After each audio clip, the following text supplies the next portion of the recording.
नमस्कार, मैं बीके झा महात्मा गांधी शिक्षण संस्थान दरभंगा से आज वर्ग 7th के लिए अभिलाषा पाठ पुस्तक का पाठ संख्या 5 जिसका नाम है एक रानी का बदला पढ़ाने जा रहा, उसका सारांश देने जा रहा हूँ। आप ध्यान देंगे। यह एक ऐतिहासिक कहानी है, बीते हुए दिनों में घटी हुई सच्ची कहानी है। कहानी है उड़ीसा के दो राजाओं के बीच की लड़ाई की, जिसमें लेखक ने हमें पढ़ाया है कि हम बदले की आग में जलते रहते हैं, जिससे हमारा कभी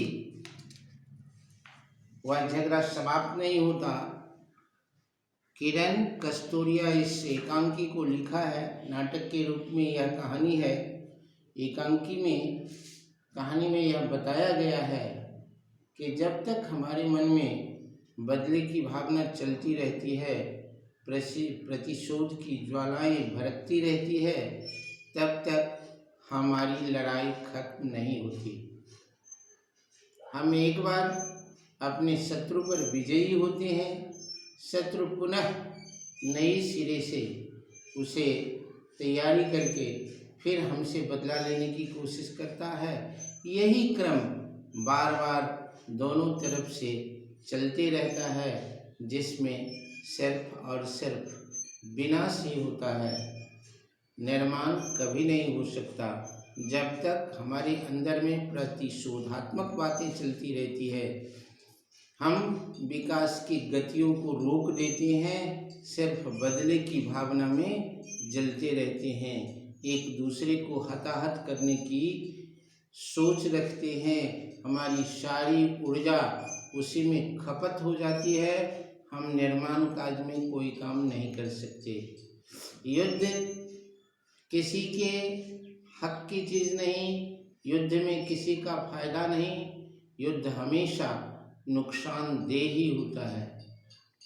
इस कहानी में कस्तूरिया जी बताते हैं एकांकी में कि हम अहिंसा को सिर्फ अगर जीत सकते हैं तो हिंसा से, क्रूरता को अगर जीत सकते हैं तो दया से, घृणा को जीत सकते हैं तो प्रेम से, और अमानवीयता पर विजय हमारी सिर्फ मानवता को अपना करके हो सकती है।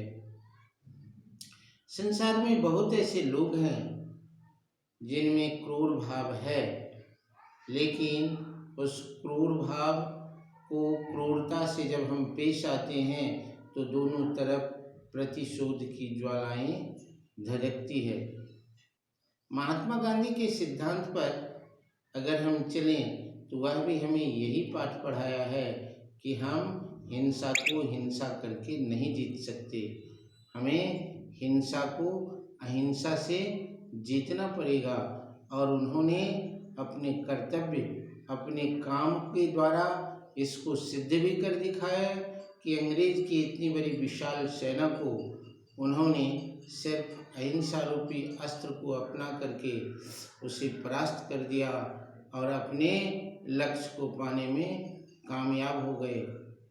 तो इस पाठ में, इस एकांकी में कस्तूरिया जी बताते हैं कि हम हिंसक जीवों को भी अहिंसा से अहिंसक बना सकते हैं, क्रूर व्यक्तियों को भी दया से उसकी क्रूरता को नष्ट कर सकते हैं, घृणित से घृणित व्यक्तियों को भी हम उसमें प्रेम की भावना को दिखा करके, जगा करके उनके अंदर के घृणा को खत्म कर सकते हैं।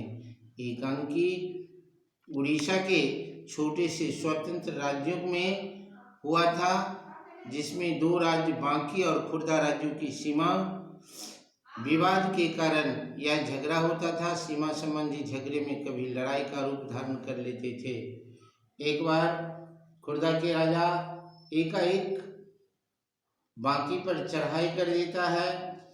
जब इस बांकी के राजा को पता चलता है और राजा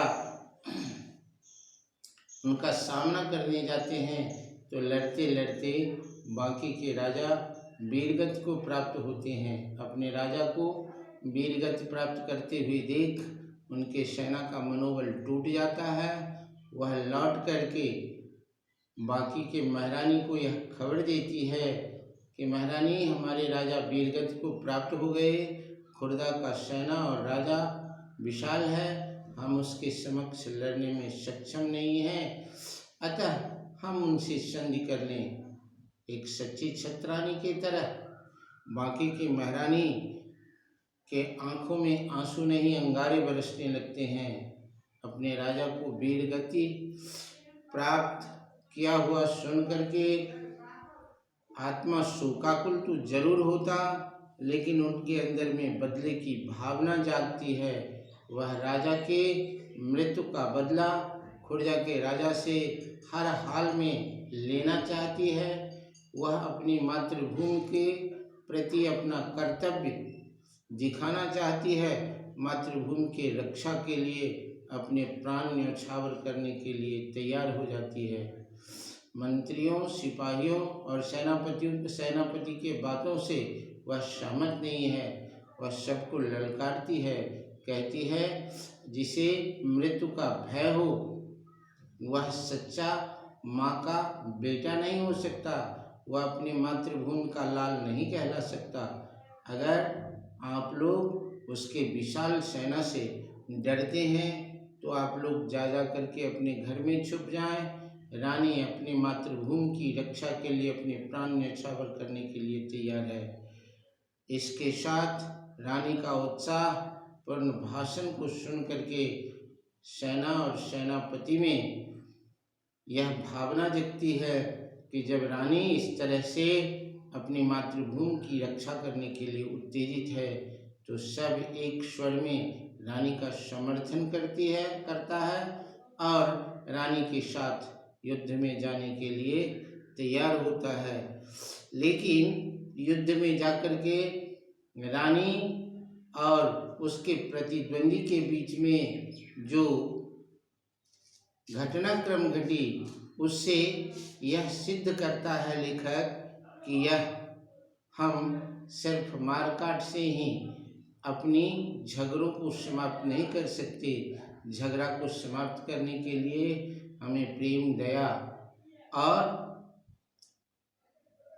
मानवता दिखाना पड़ता है और मानवता दिखा करके हम उस झगड़े को समाप्त कर सकते हैं।